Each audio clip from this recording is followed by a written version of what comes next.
ล่มเด้อเนาะกราบสบายดีและสวัสดีเนาะพ่อแม่พี่น้อง FC เบิดสุขสุขคนบ่ว่าสิเป็นทางฝั่งลาวฝั่งไทยหรือว่าต่างประเทศสาวสวรรค์ก็ขอยินดีต้อนรับเข้าสู่ช่องสาวชาแนลโดยบรรยากาศมาพบปะกับสาวสว่างเช่นเก่าเช่นเคยเนาะพ่อพี่น้องมื้อนี้สาวสว่างก็ได้มีโอกาสมาอันเที่ยวหรือว่ามาไหว้พระหั้นแหละทุกคนเอ้ยแต่ก็สิบ่พาบอกพ่อแม่พี่น้องดอกว่าเป็นวัดอยู่ไสสถานที่แห่งใดเนาะแต่ก็เป็นอันสถานที่แหล่งท่องเที่ยวแห่งหนึ่งในแขวงสะหวรรณเขตเลยก็ว่าได้ทุกคนถ้าหากผู้ใดได้มาแขวงสะหวรรณเขตนี่ต้องได้มาไหว้พระธาตุอันนี้แน่นอนเนาะอาจสิบ่พาบอกเนาะ เดี๋ยวสิให้พ่อแม่พี่น้องไปลุ้นแล้วก็ไปชมนำกันว่าเราได้มาวัดหยังมื้อนี้เนาะโดยเดี๋ยวตอนนี้สาวสว่างก็ได้มาฮอดวัดเพิ่นแล้วแต่ว่ายังบ่ทันได้เข้าทางในเนาะตอนนี้เราก็ยืนอยู่แถวข้างๆวัดนี่แหละเดี๋ยวจักหน่อยก็เราสิพาพ่อแม่พี่น้องไปซื้อขันหมากเบงเข้าไปไหว้เลยเนาะไปมื้อนี้เราก็มากับบ่าวไซโยรถถลอกคอแล้วบ่แล้วก็ขี่รถจักรมาแล้วทุกคนแดดแรงเด้อทุกคนเอ้ย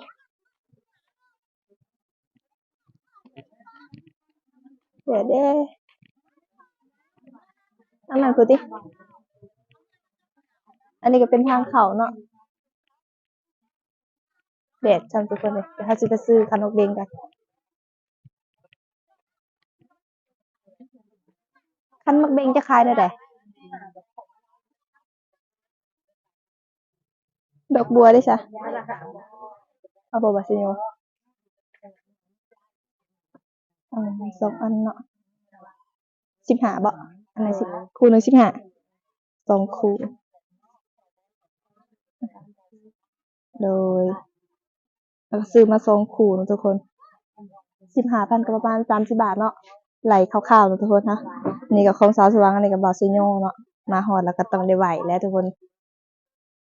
ไปถามเงินทอนก่อนเนาะก็ประมาณ30บาทก็ถือว่าบ่แพงเนาะ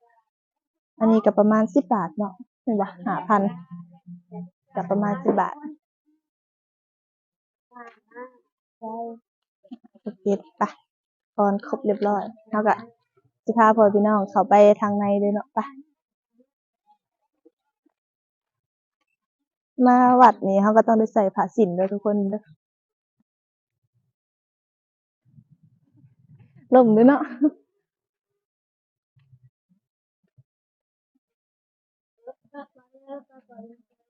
ถ้าปล่อยเด้อออกมาเขาล้างเด้อล่ะล้างใส่เกลือทุกคนมื้อนี้ก็เป็น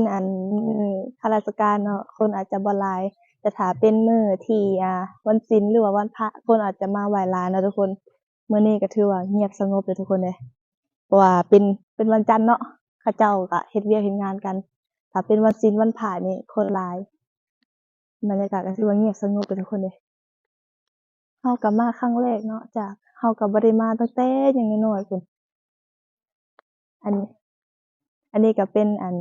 พระธาตุอิงคังเนาะทุกคนเนาะทุกคนน่าจะรู้เป็นแหล่งที่ท่องเที่ยวแห่งหนึ่งเลยก็ว่าได้ในแขวงสะหวรรณเขตเนาะซึ่งไปยามมานี่กันมันอยากแดดเนาะทุกคนคนก็บ่อยากหลายเนาะพอดีเพิ่นทางเพิ่นก็มีหม้องปัสไชโยจักหน่อยเราจั่งมาไหว้เนาะจะพาพ่อแม่พี่น้องย่างชมบรรยากาศรอบๆวัดก่อนอันนี้ก็น่าจะเป็นหม้องเพิ่นขายธูปเนาะเดี๋ยวให้พ่อแม่พี่น้องเบิ่งวัดเนาะก็เป็นสถานที่เก่าแก่แห่งหนึ่งเลยก็ว่าได้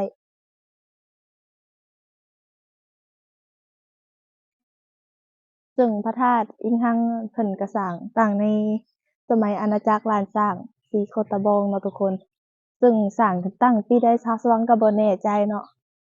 ก็รู้แต่ว่าในอาณาจักรช่วงนั้นแหละทุกคนล้านช้างศรีโคตะบองเนาะสมว่าเป็นวัดเดะทุกคนเนาะแบบเงียบสงบเนาะบ่ซิโยเงียบสงบคักแบบ บ่ได้มีเสียงหยังแบบบ่มีเสียงรบกวนนะทุกคนมีแต่เสียงนกเบิดเท่านั้นก็บ่ได้ดังบ่ทันเพิ่นก็จักสิขายหยังบ่ซิโยเป็นบ่อนเซียมซี เออหลังจากเฮาไหว้พระแล้วเขาก็ไปเสี่ยงซี้เบิ่งเนาะนี่มีผู้สาวพร้อมทุกคน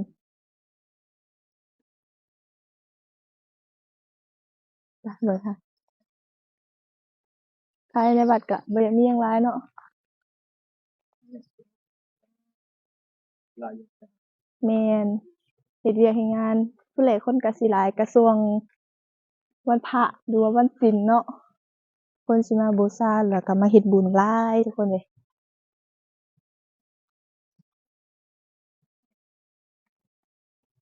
ไปทางใดต่อเด้อบัดซิโยบัดนี้ เป็น เขาเต้นบ่ไปไหว้พระแล้วเนาะไปไหว้พระธาตุโลดบ่ว่าทุกคนสาวสว่างกาบ่ได้มาตั้งแต่น้อยๆสาวสว่างเคยมาอยู่แต่ว่าบ่ได้มาแต่เฮิงเติบแล้วตั้งแต่จำความได้นี่มานี่ก็น่า2015หรือ16แล้วก็บ่ได้มาอีกเลย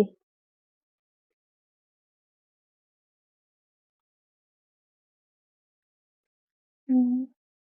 อันนี้เป็นแผ่นแรกนี่เป็นคำไหว้นะทุกคนเนาะสำหรับไผบ่ฮู้คล้ายๆว่าเป็นคำบูชา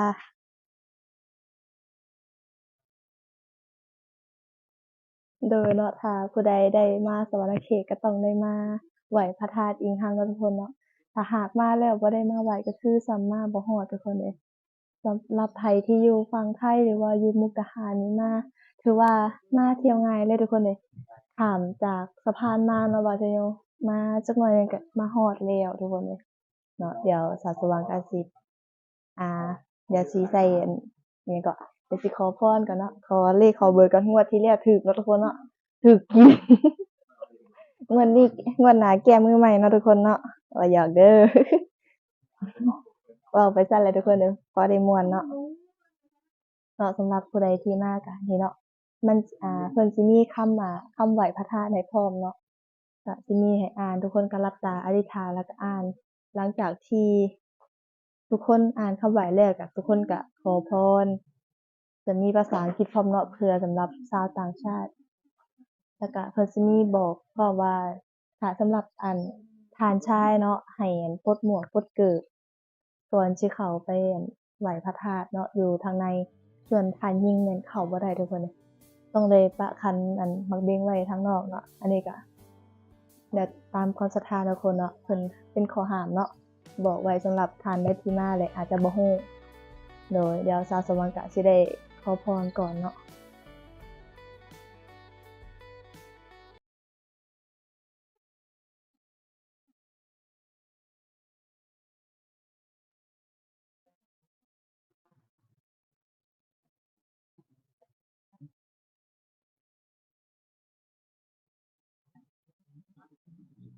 ตอนนี้สาวสว่างก็ได้ไหว้พระธาตุอิงหังแล้วก็ขอพรที่เรียบร้อยแล้วค่ะก็สิเอาขันหมากเก๋งตั้งไว้ทางหน้าประตูเนาะเดี๋ยวสาวสว่างสิตั้งไว้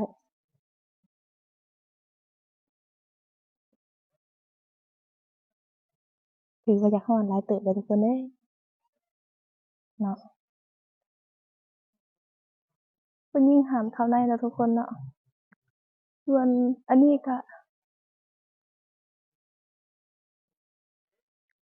ส่วนป้ายนี้เพิ่นก็สิบอกวันสร้างตั้งของพระธาตุอิงหังเนาะทุกคนเนาะแต่ว่าสร้างตั้งขึ้นเมื่อประมาณปีพ.ศ. 400ในสมัยอาณาจักรศรีโคตบองทุกคนเอ้ยแต่ว่าเพิ่นก็บอกบ่ได้ว่าประมาณปีใดเนาะโดยเนาะทุกคนบัดนี้สาวสว่างก็สิได้ไปเอากระเป๋าแล้วก็ไปขอพรแล้วก็ผูกแขนกับครูบาหรือว่าแม่ชีเนาะไปสาวสว่างพระเครื่องกันเด้อถ้าหากพี่น้องทางฝั่งไทยอยากมาลินมาเที่ยวก็มาได้ง่ายเนาะบ่ซั้นเนาะทางแบบพี่น้องทางฝั่งมุกดาหารนี่แฮ่งมาได้ง่ายเลยทุกคนเอ้ย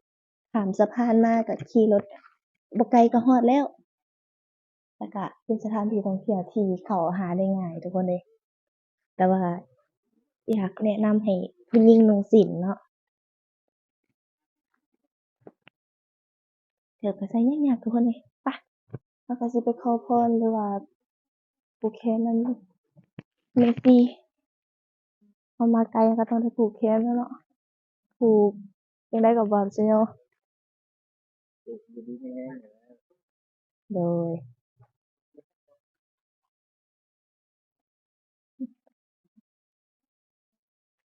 บาร์เซโลกับผูกกับอาจารย์ผมบ่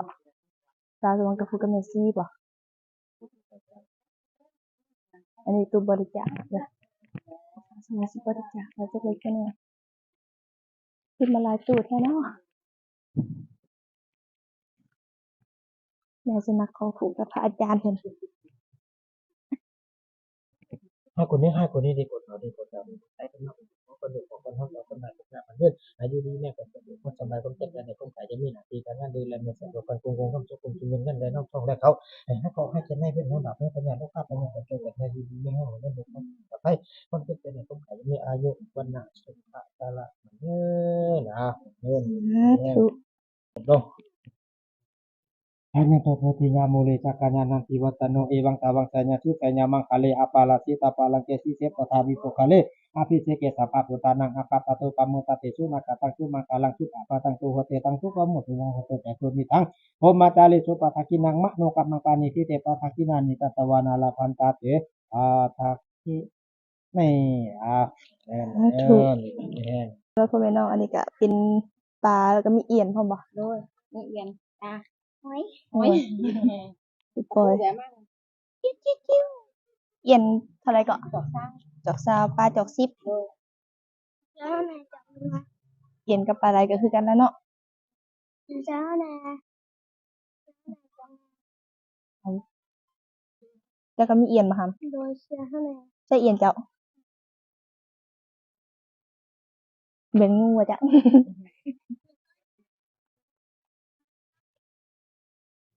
มาส่งเจาะเนาะตัวดำกับตัวขาวเนาะทุกคน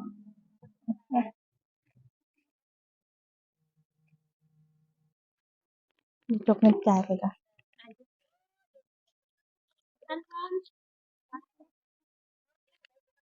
10,000 เอา10,000 2,000เจ้าแล้วเนาะ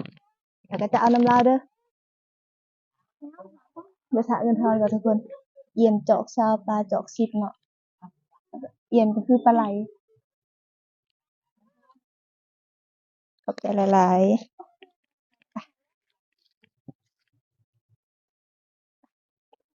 ให้มาส่งเจาะได้ให้พ่อแม่น้องเบิ่งหน่อยสัตว์ที่น่ารักอ่ะเราสิไปปล่อยปลาอยู่หนองวัดเนาะทุกคน ก็ได้มาส่งเจาะเดี๋ยวของสิถือให้บ่าวซะโยงเนาะจักเพิ่นว่าจังได๋ก็ปล่อยปล่อยปลาเนาะเอาปล่อยเอียนก็ดีคือกันเด้เอียนก็คือปลาไหลเนาะทุกคนเนาะอุ้ยทุกคนเป็นตาย้านแท้นี่ มันดิ้นมันสิบ่โดดออกมาบ่ใช่ปะแนวทางได้จังได๋ตำรถเด้อค่ะปล่อยทางใดบ่าวซะโยงเส้นทางปล่อยเพิ่นปล่อยนี่เนาะทุกคนเราได้สิปล่อยเอียน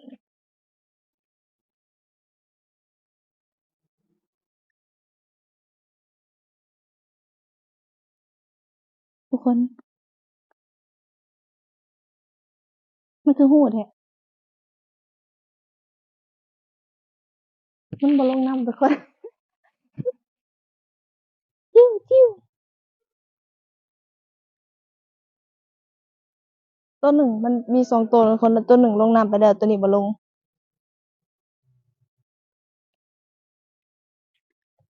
โดยเนาะสำหรับคลิปนี้สาวสว่างก็บ่มีหยังหลายเนาะก็พาทุกคนมาเที่ยววัดพระธาตุยิงหังเนาะ